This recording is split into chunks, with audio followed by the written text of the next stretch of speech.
नमस्कार. सुमाज किचनमध्ये आपणा सर्वांचं स्वागत. संध्याकाळच्या चहासोबत सगळ्यांना लागतो तो थोडासा स्नॅक्स आणि सध्या तर शाळेला सुट्ट्या आहेत. मुलांना काही ना काही खायला लागतं. चला तर मग पौष्टिक चिवडा आपण आज बनवणार आहोत. होय, चिवडा आणि पौष्टिकच. पहा, हे आहेत नाचणीचे पोहे. नाचणी गुणकारी तर आहेच, शिवाय उष्णतेचा दाह कमी करणारी अत्यंत पौष्टिक अशी आहे. तर या नाचणीपासून बनवलेले हे पोहे आहेत. त्यापासून आपण चिवडा बनवणार आहोत. नाचणीचे आंबील हे उन्हाळ्यातील अत्यंत उपयुक्त असं शरीरातील दाह कमी करणारं पेय आहे. आपल्या चॅनलवरही त्याची रेसिपी आहे, ती जरूर पहा. पॅनमध्ये आपल्याला फक्त 2च चमचे तेल घ्यायचं आहे. त्यामध्ये मी मोहरी टाकलेली आहे आणि नंतर जिरे टाकलेले आहेत. मोहरी तडतडायला लागल्यानंतर आपल्याला यामध्ये कढीपत्ता टाकायचा आहे. त्यानंतर 7 ते 8 लसणाच्या कुड्या ज्या फक्त ठेचून टाकायच्या आहेत. म्हणजे त्याची वरची साल आपल्याला काढायची नाही. पहा, अशा पद्धतीने व्यवस्थित फोडणी करून घ्यायची आहे. कमी तेलाचा वापर करूनही छान असा हा चिवडा तयार होतो. त्यानंतर यामध्ये आपण फुटाण्याची डाळ आणि भाजलेल्या शेंगा आहेत, त्या मी ह्याच्यामध्ये मिक्स करते आणि व्यवस्थित फोडणी आपल्याला छान तयार करून घ्यायची आहे. झटकीपट होणारी ही रेसिपी आहे. पहा, नाचणीचे पोहे आहेत, ते स्वच्छ करून घेतलेत. स्वच्छ करून घेतलं म्हणजे पोत्याचे धागे किंवा इतर काही वस्तू पडलेल्या असतात त्या आपण काढायच्या. त्यानंतर प्रमाणानुसार मीठ, तिखट, हळद हे आपण पोह्यावरतीच टाकायचं आहे. आता त्यानंतर तयार झालेली फोडणी आपण यामध्ये ओतून घ्यायची आहे आणि व्यवस्थित मिक्स करून घ्यायचं आहे. फोडणीमध्ये जर आपण तिखट, मीठ आणि इतर मसाला जर टाकला, तर त्याचा घाट उठतो आणि शिवाय हीट जास्त तयार होते.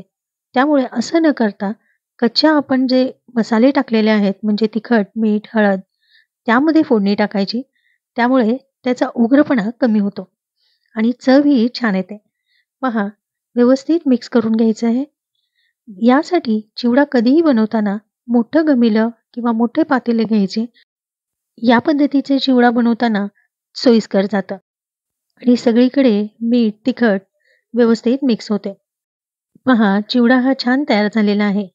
ज्या पॅनमध्ये आपण फोडणी केली होती, त्यामधील राहिलेलं तेलही आपण व्यवस्थित मिक्स करून घ्यायचं आहे. आता यामध्ये आपल्याला अर्धा ते 1 चमचा आमचूर पावडर मिक्स करायची आहे. लहान छोटा चमचा वापरायचा आहे आणि व्यवस्थित पुन्हा एकदा चिवडा मिक्स करून घ्यायचा आहे. पहा, कमी तेल वापरून चटपटीत असा हा पौष्टिक चिवडा तुम्ही जरूर करून पहा. नाचणी हे शरीरासाठी अत्यंत थंड आहे. आता यामध्ये आपण 1 ते 1.5 चमचा पिठी साखर मिक्स करायची आहे. पिठी साखरमध्ये जर गाठी असतील तर त्या फोडून आपण मिक्स करायचं आहे आणि छान व्यवस्थित परत एकदा मिक्स करून घ्यायचं आहे. उन्हाळ्याची सुट्टी म्हटलं की दिवसभर स्वयंपाकघर हे चालूच असणार. मुलांसोबत सर्वांनाच असे पदार्थ खायला मिळतात. चला तर मग ही रेसिपी तुम्हीही जरूर करून पहा. रेसिपी आवडली असल्यास व्हिडिओला लाईक करा, शेअर करा आणि माझे चॅनल सुमाज किचनला सबस्क्राईब करा. अशाच नवनवीन आणि पारंपरिक रेसिपींसाठी पाहत रहा सुमाज किचन. उन्हाळ्यातील वाळवण रेसिपी आपल्या चॅनलवर अपलोड केलेल्या आहेत. त्याही तुम्ही जरूर पहा. काही रेसिपी ह्या पारंपरिक आहेत, तर काही रेसिपी ह्या आयुर्वेदाच्या दृष्टीने अत्यंत उपयुक्त अशा रेसिपी आहेत. अशा रेसिपी फक्त आपल्या चॅनलवर आहेत. अशाच रेसिपी पाहण्यासाठी पाहत रहा सुमाज किचन. सुमाज किचन सबस्क्राईब करा. बेल आयकॉन जरूर प्रेस करा. त्यामुळे तुम्हाला व्हिडिओ लवकरात लवकर तुमच्यापर्यंत पोहोचेल. हा चटपटीत नाचणीचा चिवडा तुम्ही जरूर करून पहा. रेसिपी आवडल्यास व्हिडिओला लाईक करा, शेअर करा आणि चॅनेलला सबस्क्राईब करा. भेटूया पुढच्या रेसिपीसोबत. धन्यवाद.